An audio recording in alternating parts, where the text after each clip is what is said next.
నమస్కారం. నా పేరు శ్రీరామ్ శర్మ. గౌరవ supreme court justice Vikramnath, justice Prasanna Varale ఒక తీర్పు ఇచ్చారు. మెడికల్ నెగ్లిజెన్స్ ఇష్యూలో ఒక పేషెంట్ కంటికి ఆపరేషన్ చేస్తే చూపు మొత్తం 2 కళ్ళకు పోయింది. ఇది డాక్టర్ నిర్లక్ష్యమని 3.5 లక్షల రూపాయలు చెల్లించాలని స్టేట్ కన్జ్యూమర్ కమిషన్లో ఇచ్చిన తీర్పును సమర్థిస్తూ తీర్పు ఇవ్వడం జరిగింది.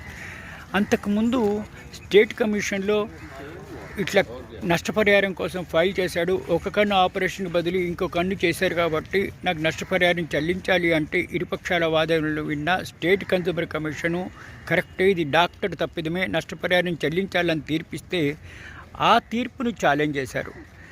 ఇట్లా ఐ సర్జన్ కళ్ళకి ఆపరేషన్ చేస్తే కుడి కన్ను మొత్తం, అంటే ఎడం కన్ను పోయి కుడి కన్ను చేస్తే మొత్తం పోయింది, ఇది కేవలం డాక్టర్ అజాగ్రత్త వల్లనే పోయింది అని పేషెంట్ అనుమానం.